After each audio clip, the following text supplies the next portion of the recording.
Oi, oi! Welcome back to the AgostinhoZinga show with your host, AgostinhoZinga, and this is episode number 602. That says 02 of the AgostinhoZinga show. Welcome back, my family and my friends. It's good to have you here once again, listening to my dulcet tones and hearing my superb insights on all things culture on the number one cultural commentary podcast in the world, the only one, the best one, the greatest one. I've just realized, because I've got another monitor, that I haven't actually moisturized my face, hence why I look very flaky and dry. So don't be concerned. It's not excessive eczema or axma, whatever it's called. I used to have that when I was younger. I don't have it anymore. I promise I'm clean. I promise. It's just me not moisturizing my face, and obviously I haven't shampooed my hair. So my hair looks a bit mad, my face looks a bit crusty, but if you listen to this podcast via the audio platform, you have absolutely no idea about it. And if you watch this via YouTube, why are you judging? I thought we're meant to be accepting everybody how they are. Anyway, back on the show, back again. Thank you again for tuning in. It's been a pleasure, as usual, to be pumping out the content for you guys. I'm loving it. I'm loving it, of course, isn't it? You know how the deal is. Anyway, so, first things first, I want to jump into. Let's get right on into it. I wanted to mention how incredible it is to see, the return of freestyling, especially when it comes to rap or it comes to hip hop. I know a lot of these guys that go on the radio station aren't actually freestyling, and a lot of the raps that they're obviously rapping on these shows are definitely stuff that they've pre-written prior to going on there. Some do stuff off the top of the head, but I do like this idea of rappers going on shows or going on stations like Hot 97 and Flunkflex's show and a few other people's show, and essentially promoting their album, via the medium of showcasing how good of a rapper they are. And one person who kind of got me hooked and got me interested in checking out his album was this rapper called Simba, right?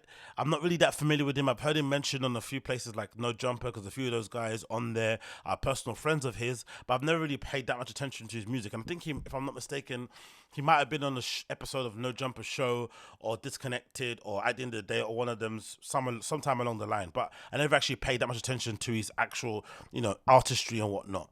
But he recently sat down with Funk Flex and delivered quite possibly one of the best freestyles I've heard this year, which immediately made me go out and copy his album or, get it on flipping the DSPs, right? And it's called Results Take Time by Simba, hosted by DJ Drama. Really incredible freestyle here on Funk Flex. I'm going to play the clip for you. I don't care if I get demonetized. I think this freestyle is worth spreading and getting out there so people can hear it. This is Simba on Funk Flex over the Cream instrumental, absolutely spitting hot fire flames. Check. I started from the Bay, it's amazing I made it here. I guess it's safe to say I'm having a hell of a year.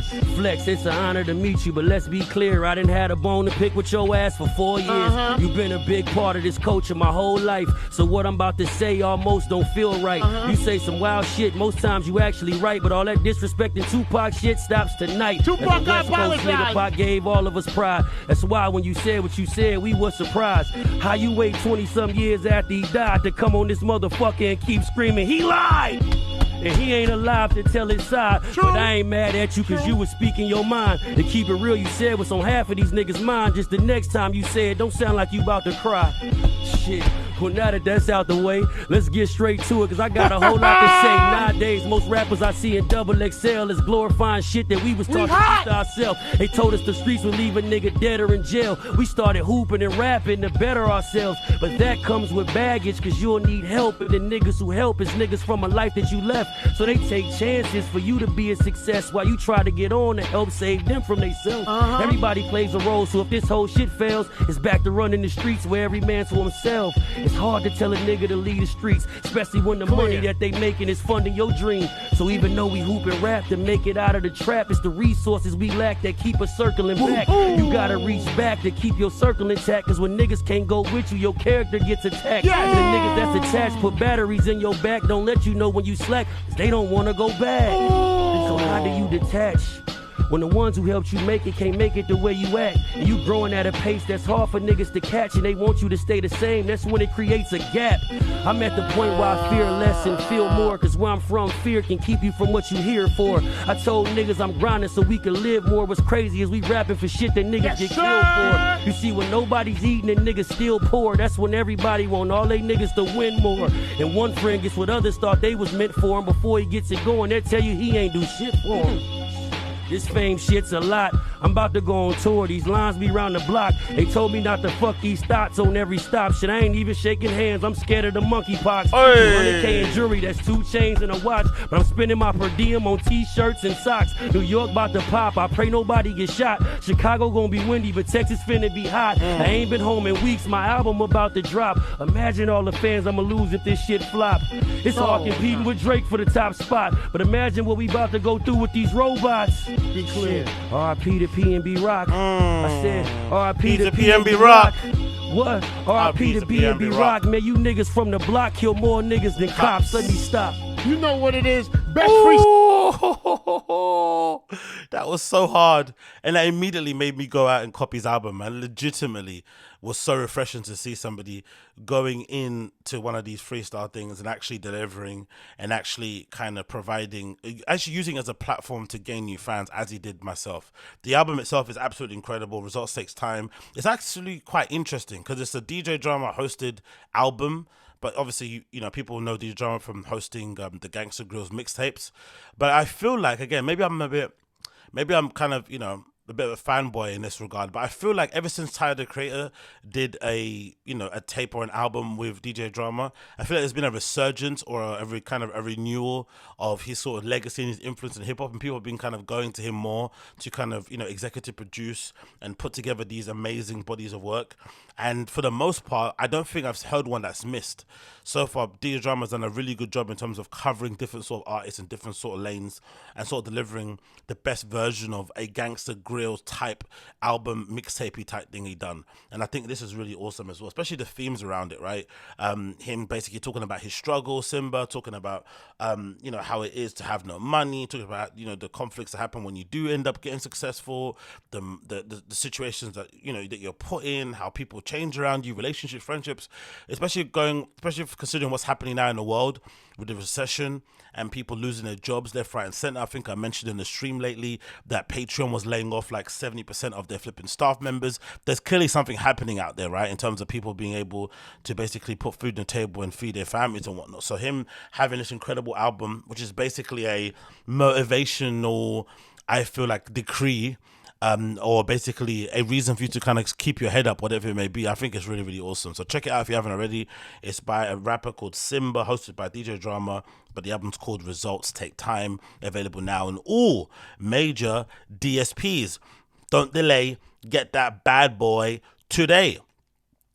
Next on this, I quickly wanted to touch upon, I've heard, obviously, most of you guys know that the Apple event happened recently where they announced the release of the iPhone 14 Pro and Pro Max and also the regular iPhone 14. But one of the things that really kind of caught my attention was the Apple Watch Ultra, which is essentially a Apple Watch geared towards people who, you know, do loads of outdoor activities, whether it be mountaineering, hiking, running, cross country, you know, hanging out in the snow, swimming, whatever it may be, right? But it's mostly gauged around those kind of people and tracking all those kind of movements. And for me, I've always been kind of on the fence with Apple Watches, mostly because a lot of them at the time, remember the first couple of ones that released, they didn't actually have any, they didn't have any GPS on it. So you had to basically have your phone on you to have GPS activated. But I think the latest ones nowadays have GPS already built into the phone, to the smartwatch. So you can effectively just go out with your smartwatch and stream music off of it without having your phone on you. So you can kind of disconnect a little bit, because, you know, the reason why you'd want an Apple Watch, I think, in my regard, especially for me, would be so I don't have any distractions when I'm working out or when I'm out going for a run or whatnot. You just want to kind of be untethered from your iPhone for a little bit and just, you know, immerse yourself in whatever physical activity you're doing. So to see them go so super hard on this flipping Apple Ultra makes me believe that they're suddenly maybe finally trying to pivot into kind of appealing to that market of people, because I feel like that market of people will be willing to buy these watches for whatever price they pay, because they usually pay quite high for crazy other GPS watches that they use. So this is an article courtesy from Verge, which is a review of the Apple Ultra watch. It says it's an aspirational debut. It starts off as follows. The Apple Watch Ultra is big, a little chunky, and goes hard on features that average Joe wouldn't need in everyday life. And that's $799. It's steep, don't get me wrong. So the fact that I'm considering it is insane. And only Apple could do this, right? Only Apple could maybe consider buying a flipping £800 smartwatch. I don't even own a regular watch, but I'm willing to pay £800 for a smartwatch. Absolutely insane. And I think if you add a couple more thousand onto that, you could probably get yourself a Rolex, right? Mad. Maybe even a second-hand one. Absolutely crazy. It continues. The Apple is the most expensive watch in the current Apple lineup, Hermes edition excluded. After a week of testing, I don't think it's going to bump Garmin, Polar, or Chorus watches for the Ironman, true hiker, or deep sea diving crowds, at least not yet. But it's legitimately good for weekend warriors and intermediate athletes, and very tempting for folks who aspire to that status as a whole. A lot of people who just want the biggest, baddest Apple Watch they can get. And this is the genius part of Apple's, positioning and brand marketing and communication. This is who they were always talking to anyway. Apple Watches were always, in general, especially the sport ones, were always mostly, I thought, geared towards weekend warriors and intermediate athletes, especially people like myself, right? I'll describe myself as, falling underneath those two categories. Obviously, you aspire to be a Ironman, cross-country, deep-sea diving person, but for the most part, you are doing these things before you go to work, after you finish work, on the weekends when you're free. So you're not exactly doing it on a professional schedule, and you're not obviously doing it to the highest level, and you're not competing against some of the best athletes. You're just doing it to keep yourself fit and to keep pushing yourself and to see how far you can go. And clearly that's something that I enjoy too. So if Apple can, service that market, they can absolutely dominate and kill. It continues. First attempts at the new form factors are a mixed bag, promising features with a dash of annoying emissions or kinks that will get worked out down the line. This is true of Ultra, but Apple proved this at least done its homework by adding the action button, beefing up durability, including multi-band GPS, and improving battery life to the point where you don't have to charge it daily. It falls short of the Garmin loyalists, but I do think it's enough to make a few of them curious, which is pretty decent. A 7 out of 10 for their first try on this watch, because usually, Apple is known for iteration. So of each model, they basically tinker and tweak things to get it just right, and by the end you're usually going to get the perfect rendition of it. For instance, the iPhone 14 is probably going to be the best version of an iPhone, because they've kind of slowly but surely improved features, improved form factor, and made it better as it goes along. And I think the same thing will happen with the Ultra. So maybe a few Ultra watches down the line, you'll have a really robust and cleverly put together a smartwatch that will appeal to a lot of people. So this says here the good quickly, the good courtesy of The Verge is that it's a comfortable for its size, the best battery life for any Apple Watch. It's a comprehensive safety features. It has an action button. The big screen is good for readability. It's got improved durability, and all models come with cellular, which is absolutely incredible. The bad, it lacks recovery metrics, no offline maps or turn-by-turn navigation, which, I guess, more aspirational than hardcore, true, and size may be too big for a very petite wrist. Yeah, it does look absolutely massive. I'm not going to lie. It looks like an absolute chunkathon. It looks like the kind of watches that I'd see my African uncles who I sit next to at the barbers wearing, or who, you see kind of, outside a certain station perusing around waiting for their date to come and link them. With these massive watches and really shiny blazers and really pointy painted shoes and shit. So this kind of looks like that, but I'm a big fan of it regardless, especially if I'm able to kind of use it when I go to my everyday runs and do all my little kind of excessive, activities going forward. But like I said before, only Apple can make me consider buying a $700 or so $800 watch that's this fucking big, looks absolutely chunky on this lady's wrist. I think it's a lady because it's got an engagement ring on. It looks absolutely wild, man. But hey, regardless, I'm a big fan of it. Love the design of it. Love how it looks. Love the bright action button there on the side with that kind of bright safety orange. Kind of reminds me a little bit of Heron Preston, which is funny because safety orange is kind of like a general universal color, but for it to be associated with one designer obviously speaks to how good he's done in terms of getting his brand across out there. But in general, I do like the look of it. I'm not going to lie, I definitely love the look of it. I don't like the look of it in terms of using it as a all day everyday kind of smartphone replacement thing. I'd want to use it as a watch, so I'm not going to be texting anybody or anything like that, but I do like it. I wonder what this massive gold ring that this person's got on. Is that a wedding ring or is that just another smart ring? That looks mad, innit? It looks very cultish, innit? That ring that person's got on their right hand there on the picture. If anybody knows what that ring is, let me know. It looks fucking huge. Maybe it's just some jewelry. Oh, didn't clean their nails. Come on, man. You can't be doing pictures like this and not cleaning and not getting a pedicure. It looks a bit nasty there, but hey. Sorry, a manicure. Sorry, it looks a bit nasty, but hey, what do I know? That's it, innit? Apple Ultra Watch is coming at you very soon. I can't wait to get mine. I'm definitely considering it, and hopefully I do. Hopefully I do. Next on the list, we have news courtesy of Variety. Pretty interesting news, which reflects. Next, we got some pretty interesting news courtesy of Variety regarding my favorite hip hop artists out there and somebody that I really rate, Future. Right, I listen to him every single day. I've been a big fan of Future from Day Dot, from Pluto days, and he's just somebody I've kind of followed for a long time. I've seen him perform many times live. He's definitely somebody that I regard as a GOAT in terms of this trap sound or whatever it is that you might call it, but just in general for being like a really hard-working artist who's able to kind of, you know, present many flows. He's evolved kind of over the years and just become a real, I think, well-rounded, altogether artist who's able to do melodies, hooks, verses, ad-libs, and just everything else in between to an extreme level. And I love the lore, the stories around him, right? The studio stories of people hanging out with him in the studio and him basically recording an album's worth of material in one session. Him being in the studio every single day. If he's not with some random IG baddie, he's in the studio slaving away and kind of putting together a masterpiece hit record that's going to live on and become a bit of a meme and, you know, essentially feeding from generation to generations to come. Feed his family, for generations to come. But this is a pretty interesting development with his business. So, this is courtesy of Variety. It says as follows. Future sells publishing catalog to influence media partners.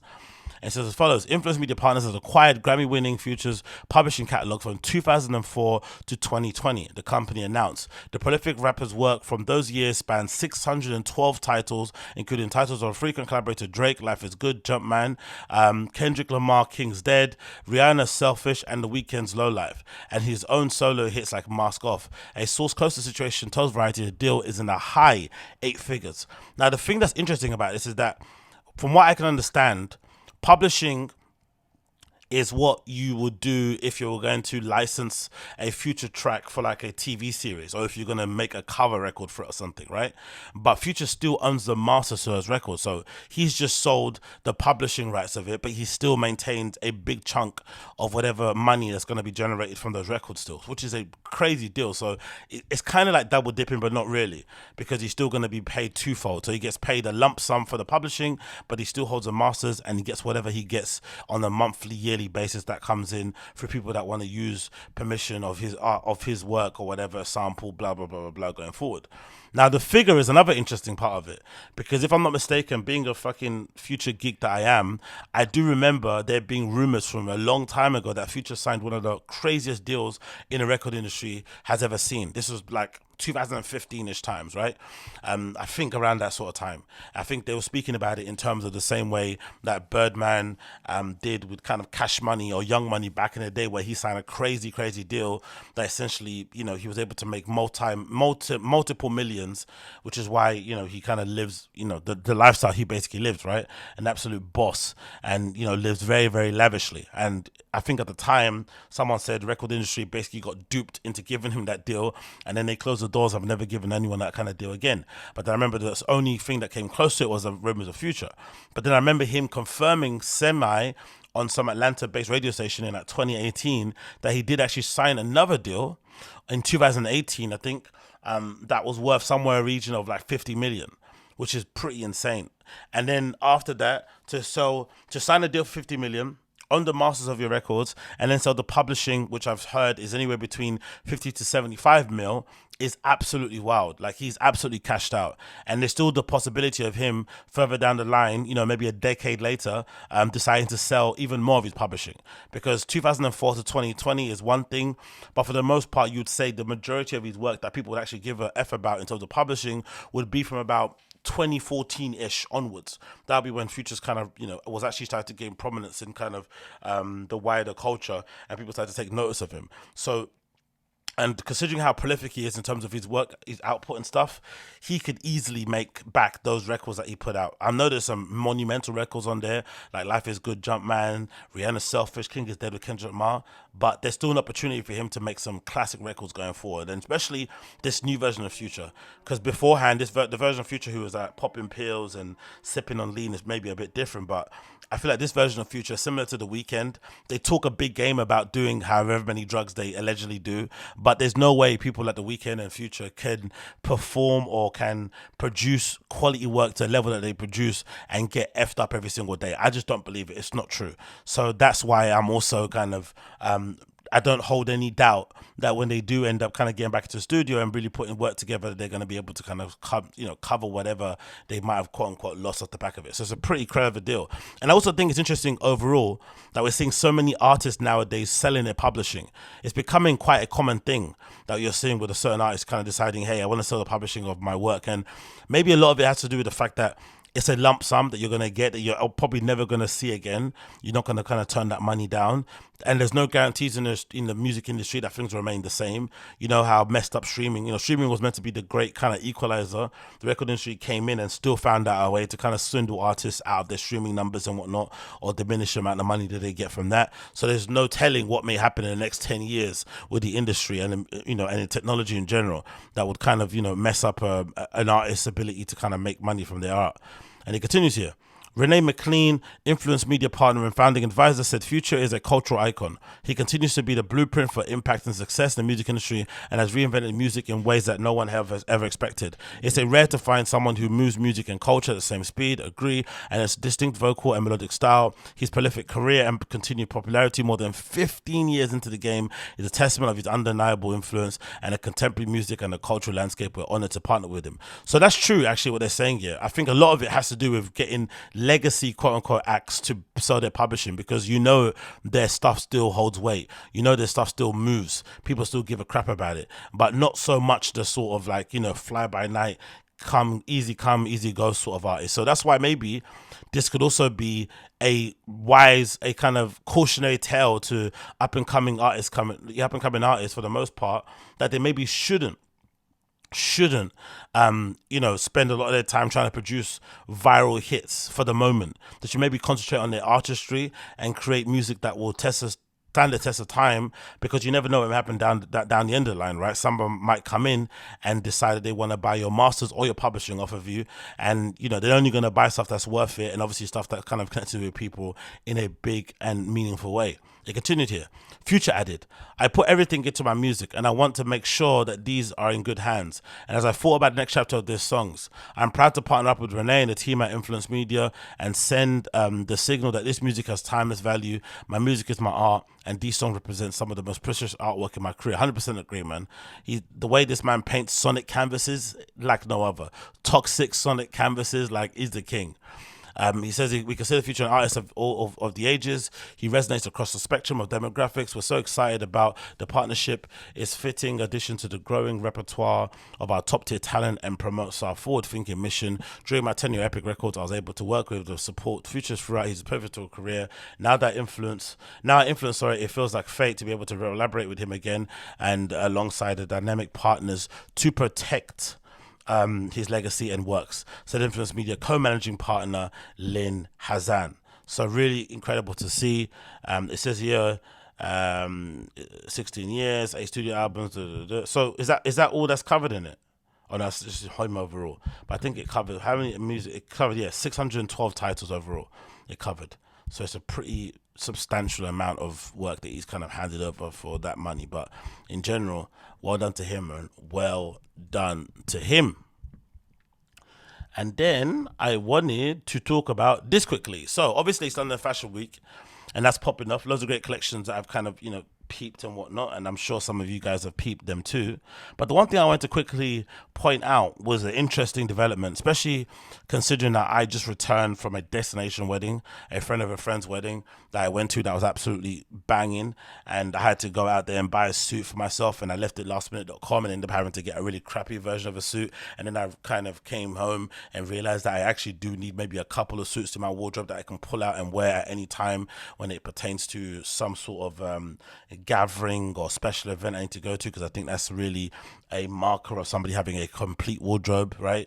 I think of a complete wardrobe of being like a pretty decent denim suit, a nice biker jacket, a trench coat, a nice pair of wash jeans, a nice pair of dark navy jeans, maybe a nice tracksuit, a decent pullover hoodie, a couple of nice sweats, t-shirts that fit good, right? There's a typical like men's suit a men's sort of like wardrobe that should cover most things that you can kind of mix and match stuff with.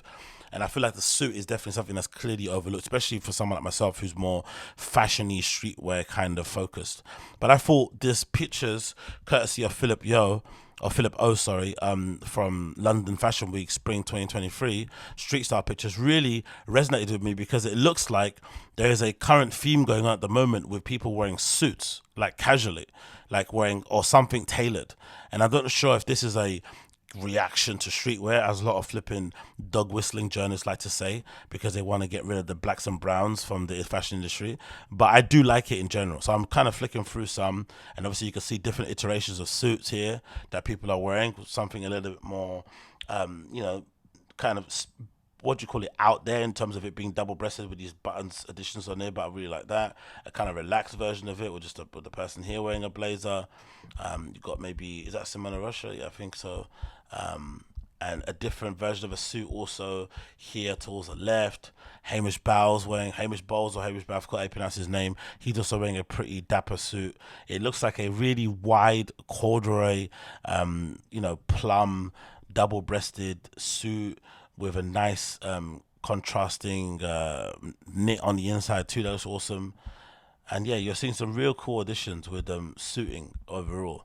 So there's definitely something going on in the zeitgeist with suits. You see a cool couple here wearing a cool suit. He's wearing like I don't know what you'd call that. I know you call that blue pinstripe. I don't know what you call that color. But Aztec or whatever, or Azul or something. So some pretty cool stuff you're seeing here in terms of in terms of suiting. You got this guy here wearing the denim tears overshirt thing that came out recently. That's pretty nice to see, actually, with obviously the shoe of the year, it feels like, or the shoe of the last 18 months. These Solomons have been going crazy. The black pair, the white pair. I hate them immediately because he's wearing white socks with black jeans. That's the kind of typical sign of somebody who's a little bit of a hipster. So I'm not really on that vibe, but I still like the Solomons and the shirt regardless. I like this look here on the right. It looks like a kill and a pink stripe. What do you call it? Like a club neck shirt. That's not too shabby. Again, another image of somebody wearing a pretty decent suit. So I think the suiting thing is definitely back. There's definitely some sort of resurgence. Again, blazers. It's quite interesting to see. The moment I need a suit, the moment I start noticing suits, the moment I start noticing them everywhere. Another person with a cool suit on. Just great suits on altogether. A cropped version of it. I can see some good and interesting stuff overall, considering all things inquired. So maybe this is a sign that you also need to go out there and buy yourself a decent suit that you can use, all year round for whatever special occasion that happens in your life. It's super, super, super important. And I feel like I've kind of learned that lesson over the last couple of weeks, especially considering where I was over the last couple of weekends and whatnot. So yeah, big up Philip O, big up everybody that attended London Fashion Week. You guys look absolutely stellar. This usually is my favorite part of London Fashion Week anyway, checking out the street style pictures. I feel like the runway shows are sometimes flatter to deceive in general, but the street style pictures are always great in my opinion. Always, always, always, always great. Oh yeah, look at that suit. That's pretty nice too, isn't it? That white one. Very, very well put together. A kind of a slim fit top or blazer with some wide, relaxed bottoms. I couldn't wear this off-white sort of suit anyway, because I'd immediately flip and stain it up and make it look horrendous. So looks good on him, but definitely won't look that good on me. Let's not kid ourselves on that one. Okay, moving on from that, we have news courtesy of Mixmag, which is quite upsetting really, especially from my interest. You guys know I'm kind of obsessed with nightlife. I'm obsessed with club culture. I'm obsessed with DJs. I'm obsessed with just dance music in general. And I kind of spend a lot of my time in these places getting absolutely leery, having a good time, having a dance and seeing my favorite artists. But according to Mixmag, the following has been said, right? 3 in 4 UK nightlife businesses report being on financial cliff edge. So everything people were saying about once the pandemic is over and the government tell places that they can reopen again, things are going to get back to normal. People are going to be steamrolling out of their house and rolling into flipping clubs to basically enjoy themselves after spending so much time locked indoors. What was it, 18 months or so? Under some level of restriction. I knew that wouldn't be the case. The moment I went to my first club night, I kind of had a feeling. I was like, oh, this isn't ever going to get back to pre-2019 era, because it felt like, for the most part, many people, especially people that had immigrated over here recently to just study or to work, it felt like a lot of those people, especially the Spanish, the French and the Italians, had moved back home and had decided they're not going to move back again. I think the pandemic was a good kind of excuse to sort of like try to live in the country that you're in at your adult age and enjoy it for what it is, because I think a lot of those people kind of left those places seeking a better life, seeking fun and an adventure in London, got here and realized it's not that great. It's a cool city, don't get me wrong, but it's not a place that you should maybe leave your country and stay at forever. It's a place maybe to come, make some money and dip and go somewhere else. But I think long-term future-wise, those other countries I mentioned, like Spain, France and Italy, they have a way better quality of life in general than we do over here in the UK. Just think about the weather alone. Obviously, maybe the financial side of things is difficult, especially in places like Spain. The economy isn't the greatest. It's pretty hard to get a good, decent job. But overall, it's still a better sort of way of life day to day. Like, I went to like a random restaurant actually in Madrid the other day, where I went to have some flipping tapas and whatnot, and just there, the flipping beers that they serve you always come in a chilled glass. The ice cubes that they give you in your glass, and of course it's free pour, but the ice cubes they give you are incredibly chunky. So even though they free pour the drinks, you don't get totally smashed, because they dilute they put enough ice in there to kind of keep you merry and keep you ticking, but not enough to get you absolutely sloshed, which obviously helps them because you end up buying more drinks. But just a care and attention to detail in just a restaurant, in serving you a beer in a chilled glass to kind of offset the incredibly hot food that you're eating and the incredibly hot environment you're in, was incredible. You don't see that anywhere. Most places, especially places like a Wetherspoon or other pubs in metropolitan areas, some of them, they won't even give you a glass cup because of the complaints they've had from previous punters who all come in plastic. So imagine that. So all of those things kind of made me think that, maybe all those people leaving were never going to come back once they went back home again and realize how amazing everything is at home, because the grass isn't always greener. And then I remember reading an article that I mention all the time here from that founder of the nightclub in Munich called Blitz, and he was basically saying that, hey, it doesn't matter if we reopen right now, because I think this is when Germany was starting to slowly but surely ease the restrictions, especially on nightlife. He was like, it doesn't matter, because the great people that I had working in this club, who made the club what it is, have now kind of gone away and moved into different industries, because I guess during the time of the lockdown he couldn't provide them with any work, and those people went and started doing other stuff, or started to explore other interests or go back to school, and they just got completely turned off for service industry stuff, because a lot of people who work those kind of jobs, to have an extended break, it maybe made you realize, hey, do I really want to be spending my time being a bar back or working in a restaurant and whatnot? And they decided to change course. So a lot of those businesses are suffering, and this is probably something that maybe extends to the UK as well. A lot of the good places are essentially struggling to fill their staff up. I've seen many posts from clubs basically asking for help for people during the weekend and stuff, so there's clearly an issue there. But anyway, the article itself says as follows: more than a quarter of nightlife businesses, including promoters, clubs and even event organizers, have reported being on a financial cliff edge. The nightlife industry is currently seeing the detrimental effects of the cost of living crisis, which threatens to force closure on nearly a quarter of nightlife businesses just in months. The Nightlife Industries Association, which is called the NTIA, issued a flash poll earlier this week to show the impact of inflation on these businesses, that found that they're barely breaking even. God damn it, man. Of those surveyed, 3 out of the 4 businesses reported that they were either breaking even or losing money. Almost a quarter said that they were not surviving the next few months. I knew it was a problem the moment I went to my first Fold rave, honestly. I know I went to a couple of other kind of big ticket items or raves, like seeing Dixon and whatnot, but the first time I knew it was kind of over in terms of clubs in general, and it not returning back post to pre-2019 days was I went to Fold, because Fold, I felt like when I went there, especially when the lockdown eased, all I saw were hardcore ravers. I didn't see general punters, and that's one of the one things that kind of makes clubbing what it is. The mix between club kids, chin strokers or whatever it may be, and just regular punters who have nowhere else to go on a weekend or after dinner and just want to hang out and dance and have a drink. Do you know what I mean? They obviously fill in the gaps, but obviously a lot of these places take those people for granted.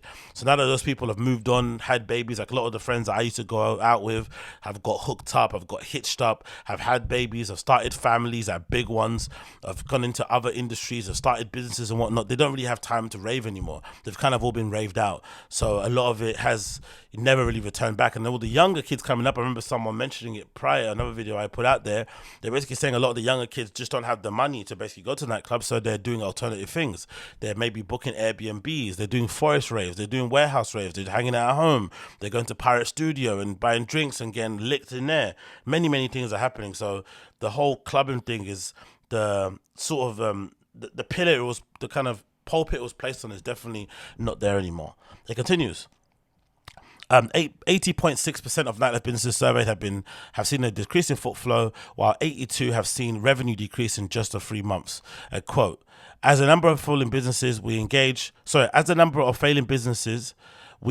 escalate on a day-to-day basis, with many business owners and operators emotionally and mentally drained for over 3 years of uncertainty, questions are quite rightly being asked of the government and its plans for the sector, says the NTIA's Michael Kill. The time is quickly running out, with hundreds of businesses already unable to hold on, making irreversible decisions about their future with thousands of jobs lost or at risk. Big up Michael Kill too. He's always putting it on the government in terms of their lack of response or lack of help, considering everything to do with the nightlife industry. So bless him for always putting it out there. And it says it continued, when asked what kind of relief could be given to their survival, almost 85% of businesses punted to VAT reductions, while 68.8% said an energy freeze or cap would be enormously helpful. The government said to explore the cost of living crisis further on Friday. It says here, the quote, on Friday we need a concise and detailed plan from our government on how they engage and support us through this crisis. Nothing less than this is acceptable. So let's see what happens going forward. Next on the list, I quickly want to mention this news courtesy of Supreme regarding a pretty amazing collaboration they've put together with Yohji Yamamoto. It's absolutely incredible looking, because I know I shouldn't really like it because it looks a little bit crass, a little bit juvenile, but I love it. And again, it's another example of how perfect Supreme seem to get their collaborations. It all seems to make sense. There's nothing that feels too try-hardy. It just all kind of has a weird quote-unquote synergy that you feel like is kind of emanating between both of the brands, and they usually bring the best out of each other. And I absolutely love what they've done here with Yohji Yamamoto. So it is courtesy of Supreme news, regarding the Yohji Yamamoto collaboration. So Supreme has worked with Yohji Yamamoto on a new collection for a Vanson jacket, bomber jacket, parka, baya sweatshirt, cargo pant, 3 t-shirts, beanie, Dr. Martens 1461, 3-hole ice shoe, and skateboard. The bomber jacket, puffer sweater, and shirt, and hooded sweatshirt and t-shirt and skateboard will feature original artwork from Tekken. Absolutely incredible, because I think there's a Tekken thing out at the moment, right, on Netflix. I forgot what it's called. It's like an animation anime thing. So maybe this is part of the promotion, not too sure. It's going to be available from September 22nd and available in Japan from September 24th. So check it out if you haven't already. The pictures of it are absolutely crazy good too. You got ASAP Nast of ASAP Mob modeling a lot of it. Not too sure if this is a Tremaine kind of introduction, but I think he suits and fits them very well, especially considering the amount of kind of old school Supreme stuff that he wears over the years, and just the stuff that, just in terms of him kind of stunning on the gram in general, it definitely fits. So you see here the Vanson leather sort of like 2-piece with the jacket, and the trouser looks pretty decent. I get the fucking trousers will be fucking hot as hell. It looks like it's two jackets basically put in half, with one side being the Supreme jacket, the other side being Yohji Yamamoto, and it's kind of sewed together. It looks absolutely incredible too in the white. So definitely something that I would consider buying if I had the coinages. You've got another image here of ASAP now sitting down with a pretty decent pullover hoodie on there, and the pants in black look far better than the ones in that grey, has to be said. But my favorite, the pièce de resistance for me, because I'm in that mood, is this flipping suit. I'm not sure if this suit is silk, not sure if it's satin, not sure if it's just straight up cotton, but I love how relaxed it is in terms of a look. It looks really, really relaxed. And obviously the 1461s are there and they look pretty cool too. They're obviously not going to be the ones I'm probably going to want to buy, because I want to buy the flipping, the 1461s that he's done obviously with Yohji Yamamoto. They're much better than these sort of plain ones, but still, that look looks really, really amazing. It reminds me of stuff that you might have seen from Comme des Garçons shirt or whatnot, right? Or old Yohji Yamamoto. So, or old, what's his face? You know the other guy. Old, what's his name? The guy that does CDG as well. He's got his own thing under CDG. Doesn't matter. Anyway, continue. This down Parker thing, I'm not really the biggest fan of. I think it looks pretty cheap to me. Maybe it might be the worst thing in the collection overall, in my opinion. Obviously, this jacket goes hard with the Tekken character on the front, and I think it's got the same character on the back too. So that looks definitely hard. And obviously, this Bayer kind of sweatshirt looks pretty sick too. I've got one that I purchased from Mexico City many years ago that I absolutely live in and has been absolutely covered and riddled in flipping smut. So maybe it's a good chance to replace it also. So I'm definitely down on that. And then you see another picture of the model sitting down wearing a pair of cargo satin pants. The shirt with all the faces on it of different girls from all around the world. And that's obviously got blocked by every single account out there. But it looks absolutely incredible, I think, altogether. I really, really like that look. Especially that kind of faux fur, sort of combat trouser thing. That's an amazing thing to put on, especially when you're going to do flipping work with the army and stuff with people. It looks absolutely incredible.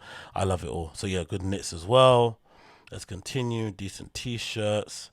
But yeah, absolutely banging. Love everything about it. Of course, that's the Dr. Martin I was talking about with the fly designer. They look way better than the other one that we saw featured from that guy who just plain black. Obviously, if you get a 461, you have to make it a little bit special. But yeah, I'm a big fan of it. And maybe I'll get the white. I think the grey or the black is a bit boring. I'll get the white one. It looks pretty cool. So, moving on from that one, we got news here courtesy of Complex. Finally, it feels like it's over. Finally, it feels like maybe we're going to get some level of respite when it comes to Kanye ranting and raving online about his bad business deals, forcing us to care about his business. Then at the same breath saying how much of a genius he is. It's just really frustrating, especially someone like myself who I consider myself to be a bit of a Kanye stan. I used to kind of rush home to kind of watch him give a press conference. I really, really was kind of obsessed with the guy. I love the fact that he kind of essentially practiced his way into becoming a great. He was never really considered one in the beginning, and he just worked really hard at it, which is why I always kind of support the Ronaldo hype more than the Messi hype, because I feel like Messi was just naturally gifted from day dot, right? From the day he came out of his mother's womb, he was probably able to flip in, dust and leave in the dust flipping, grown adults. But Ronaldo had to kind of learn the hard way. He had to get absolutely battered and bruised when he come to United their first season, but he learned and turned into an absolute beast. So I'm a big fan of his. But anyway, continuing on with this topic, Kanye says he's terminated the Gap deal and says he's the only one who could save the brand. So this is courtesy of the station called, CNBC, where they had an interview with Kanye, and he spoke briefly about the entirety of the issues at hand concerning him with Gap. For joining us. Absolutely. Thank you for having me. So talk to us about what happened here. Why are you terminating this deal with Gap?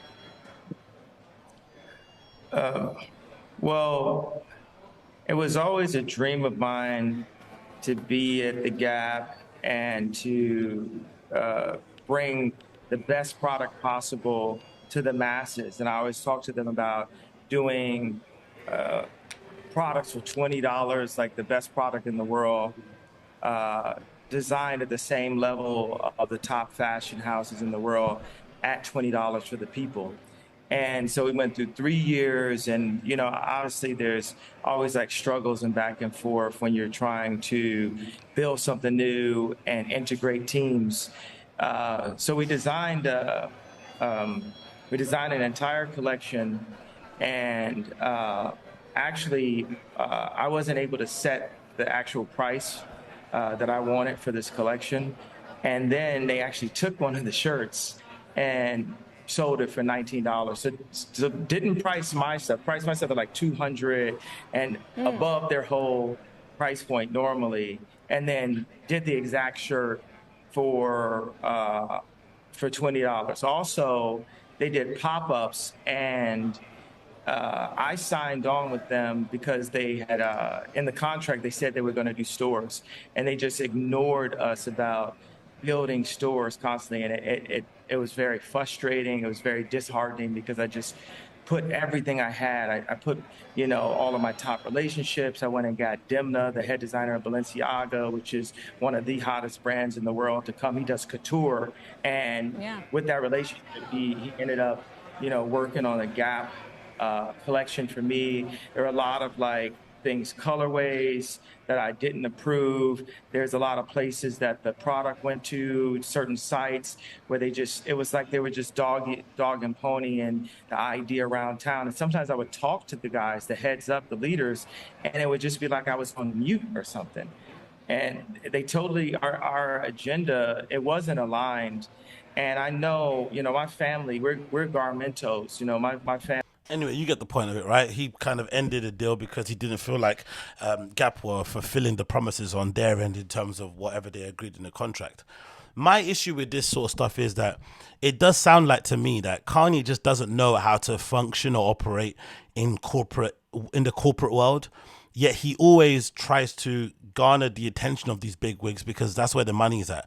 That's where there may be contacts is at, the resources, the access to certain things. So he doesn't know how to communicate with them. Clearly is really having difficult understanding them. But then he then goes and rages at them when they don't give him what he wants.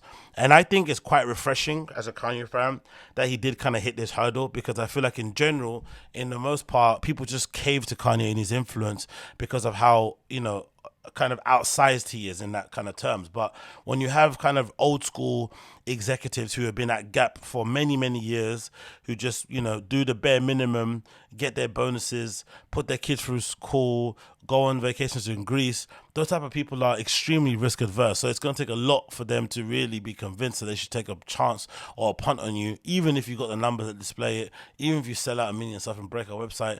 They don't know if that's just like trolls or people botting or actual general people actually want to come and see you sort of do whatever it may be. So I do like the fact that maybe this is maybe a wake up call for Kanye in terms of his business dealing with the corporate stuff, and maybe he can decide, hey, going forward, I'm done. I do remember there was an article that came out where he did say he was completely done with working with corporate industries, and he's going to do everything himself, which is going to be extremely hard. But now he has the money, the experience, the resources, and quite clearly the proof of concept that he can operate at that kind of scale. Maybe he'll get people reaching out and kind of helping him and wanting to kind of do that thing going forward. But in general, I just think it's funny, it's interesting when it comes to Kanye and this sort of stuff. Like, in one breath he tells us he's a genius and that he's all seeing, all knowing, and next moment he's like posting up screenshots of his contract and asking for help from the public, who I essentially think disregards and doesn't really take too seriously. So it's a strange one, but I guess it kind of is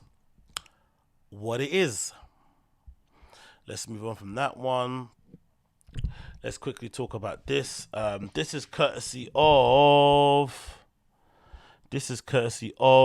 Complex Style regarding Lil Yachty, and him talking about obviously the creation of his pizza coming out and just his general influence on style, the way people view him. But I thought the most interesting comments were the ones concerning his relationship with Drake and the recent tattoo he got, right? I thought that absolutely pretty hilarious and interesting conversation in general. So let me see if I can get this up for you and we can carry on with this.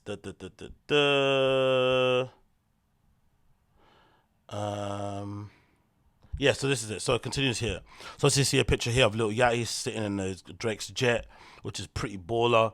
It looks like a Drake jet too, right? It's all flipping gold and lavish and whatnot. And he's eating a plate of wings with some Sprite, which I guess is a classic combination over there in the States. Got his nails did and his little denim outfit. People saying that Drake flew out Lil Yachty like a little baddie, but clearly think that they've got a little relationship going on. The fact that Drake is wearing a flipping Maybach snapback hat is absolutely hilarious and not lost on me also on the slightest. But let's continue. The question from Complex says, "How was Air Drake for your birthday? How did that come to about?" It says, "That's my fucking guy. I talk to Drake every day." What was your first time? Was that your first time on a jet though? He says, yeah, that was my first time on a jet. It's pretty sick. Not pretty sick, it's amazing. I don't like talking about Drake much because I just respect his privacy so much. And also you want to be his friend. Like, come on. If there's one way to be somebody's friend, especially a notable person who's mega famous, if there's a good way to kind of, hack yourself and in their social group and become an integral member of their friendship circle, it's just to be the guy that never talks about anything concerning them. You'd never make it public, you're even friends with them. You don't take pictures together. You don't ask for pictures. You don't ask for autographs. You don't ask for nothing. You just stand next to them and hear what they say and try to absorb as much game as you can. And hopefully down the line, they'll reward you with a little quick follow on flipping the old IG. It continues here. I never post with him. I never even post with him. It's just my birthday and we were sitting next to each other like, hey, let's take this picture. I never really post anything about him or with him, but me and the boy are really close. Calling Drake the boy is really cringy. So I think we're going to get to the part where I'm a little bit, perturbed by it. But let's continue. He's like my fucking brother. Every day on the internet with these stupid ass jokes thinking shit is funny. It's so crazy how people on the internet live this false reality, this false narrative, but I get it. If in real life, they're probably not doing nothing. They just talk shit, wherever helps, but bro, it's a real world outside. I don't understand these sort of real world comments because for the most part, I think, especially for us, those of us out there who are kind of addicted to their smartphone, I know I am, and I can't wait for Sober October so I can get flipping, so I can break that fucking connection. But I think those of us who are obsessed with their mobile phones or on social media 24/7, we know the reality that life is basically, or that social media is an extension of real life or a reflection of it. We're not kind of assuming that the things that happen on Twitter aren't somehow related or reflected in the real world, especially concerning, hot button topics. They might start on Twitter, but they'll slowly but surely filter out into the wider public and everyone will be talking about it or trying to pretend that they didn't hear it. But it is a standard thing that happens in general going forward. But anyway, let's continue. It says here, what are you referring to exactly? Complex asked him. And he says, just negative comments, any kind of negativity. Like when I posted my OVO tattoo, it was actually kind of funny. I'm not going to lie, but people had all these jokes like I rode the plane so to get a new tattoo. Now, the issue I have with a tattoo is that it's really cringy. For me personally, I can't imagine getting a tattoo of another man's record label on my wrist and it making any kind of sense. I really couldn't. And again, if Drake wasn't Drake, would you get a tattoo of that label flipping on your arm? Probably not.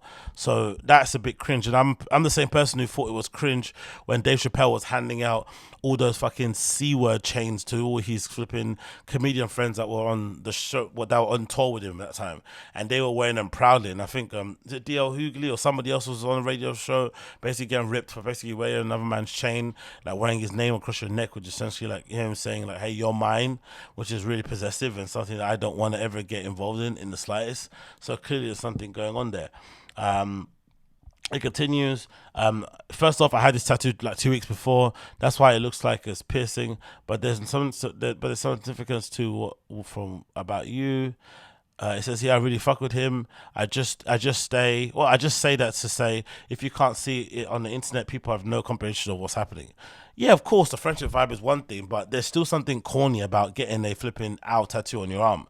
Doesn't matter if you get Rockefeller, doesn't matter if you get Rock Nation, if you get Golf Wang, if you get TDE. There is something extremely cringe about going to a tattoo shop and saying, hey, can I have a tattoo of my fucking hero? Who's your hero? Bloody, Pat Milicic or whatever his name is. I mean, it's not really the best way to go about things. So, but yeah, big up Lil Yachty regardless. Hopefully he had fun on his birthday.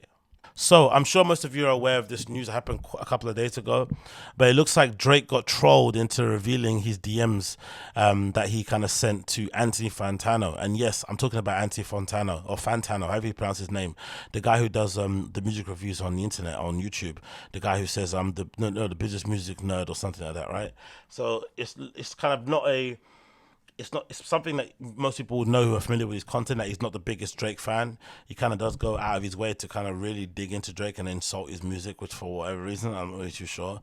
But he's extra mean of it when it comes to flipping, when it comes to Drake. But I guess there was some rumors swirling around that maybe Drake has sent him a DM. So I guess Anti Fantano kind of jumped on that meme to kind of gain himself some traction and put together a pretty elaborate story that people thought at first was true, but then the real DMs came out courtesy of Drake because he was fed up with people basically putting out fake DMs against his name. So clearly he's seeing everything but just wants to prepare. Cool. It continues here. This is a fake text message from Champagne Pappy to flipping Aubrey. It says, "Hey Anthony, it's Drizzy. I know we don't really see eye to eye or eye to eye about music, and that you're not my biggest fan in most of my albums. Thanks for the kind words and take care. And if you're reading this though, it's just flipping insane to think that somebody as big as fucking Drake is wasting time watching fucking Anti Fantano." It says here, "Can always hope you'll take the next Can always hope you'll like the next one." It says, "I'm not messaging you about your videos. I'm actually messaging you because I found a really great vegan cookie recipe I'd love you to try." Hilarious. It says as follows here. Let's continue to the next screenshot here, taken from the account. It says, okay, here it is. Ingredients list, the whole ingredients of the vegan flipping pasta that he was meant to be put together for somebody, and never actually shows people how to absolutely make it. So crazy person. But anyway, regardless, that basically happened. People are waiting for their shoes and stuff, and hopefully news is kind of far better going forward. Hopefully it's better going forward, because I cannot deal. I simply cannot deal. Anyway, quickly wanted to mention this actually. This is pretty cool. So this is courtesy of Over Under, and it features the brand new Bottega Veneta pillow sneakers. Now, ever since Daniel Lee got booted from Bottega Veneta for describing somebody in a room allegedly as being the N-word or something, who knows what actually happened, but the reaction to it wasn't the greatest. Obviously, a lot of you might have seen my clip on it that I kind of took from my podcast talking about the whole issue. But ever since then, Matthew Blazzie's taken over with rave reviews. The debut collection was pretty solid, if not a little bit repetitive, but I do feel like he's slowly but surely going to get his feet under the table, and by season 3 in his sort of Arsenal or any sort of time there at Bottega Veneta, I think we'll definitely start to see his own voice slowly but surely come in. And I guess one of the things that you kind of have to focus on if you're a designer in that regard, especially someone taking it for somebody else, is that you need a sort of statement piece shoe, a statement piece bag, whatever it may be. And I guess Daniel Lee, I'm not sure who actually designed them, because for whatever reason fashion industry doesn't actually detail you who the designer was of a certain bag, who the designer was of a certain hat, a certain pair of shoes. And as you can tell, obviously that's obviously concerning accessories. Accessory designers don't really get any light or any little sort of shine. So even though I attribute all the success of the Saint Laurent Wyatt boot to Heidi Semaine, I have no idea if some other guy or some other girl or intern designed that Wyatt boot and Semaine just took all the credit for it. I have no idea if Daniel Lee was the one who designed the classic kind of Bottega Veneta lug boot that's still a classic and still people wear those things to the ground. I don't know if the Bottega Veneta flipping pillow sneaker that I'm seeing on screen was designed by Daniel Lee or by Mathieu Blasi or some random person in the flipping company. But regardless, I think it's an interesting approach as a first sort of stab at them sort of redefining the brand, giving you direction by allowing the guy to actually put together a pair of sneakers that very much stands out in terms of whatever Bottega Veneta have done in the past. I don't think they've done a skater-esque type shoe, nothing in the 90s, nothing with the pipe sole or anything along the kind of line. So it definitely looks pretty cool, I'm not going to lie. That all black pair with the yellow outsole that I'm seeing here on the screen is an instant buy, especially if they find out a way of making this outsole Bottega Veneta green. Is that possible, or is that probably too much? I'm not really sure, but I'd love to see this shoe with a flipping green outsole. I think they look absolutely banging. I really do think they would. Maybe it's just me. And then the next image here, we have another image of him in white, which look pretty cool. They also remind me of a little bit, those Alexander McQueen, Stan Smith things that a lot of Essex boys like to wear with skinny jeans. They remind me kind of that. So I wonder if these will turn up to be, because they're Bottega Veneta, a lot of rappers will just wear them because of that, and they'll wear them and they'll buy them because they don't they don't save money. So you have a lot of people kind of coming back and wanting to sort of like quickly return it without any sort of bother. But I do like them in general. I think they look pretty cool. The only thing that's a bit off-putting about it is like the first collection that Matteo Blasi did under Bottega Veneta, I wouldn't really describe as quote-unquote urban or having any sort of street influence, especially skateboarding. So it's a bit strange that the first foray into shoes would be shoes that look like this, because although they're timeless, they're not really timeless. They're sort of mostly trendy. So if your teammates do need some help or whatnot, how you meant to kind of get up and daydream from this and go and help them in the firefight? It just doesn't make any sense. Do you know what I mean? But in general, I do like them. I think they look absolutely banging. This sort of skatery type shoe. Obviously, the aesthetic nowadays is kind of harkening back to that time of the Ollie Noughts and whatnot. So it's clear to see who's kind of being blamed for this and whatnot going forward. But that's nice itself. That is nice itself. Let's move on here quickly. What else to talk about? Not this. Let's move on from that one. Not this. Not that. Yeah, I think that's might be. I talked about Supreme already, didn't I? I'm pretty sure I did talk about Supreme. Let's talk about this quickly.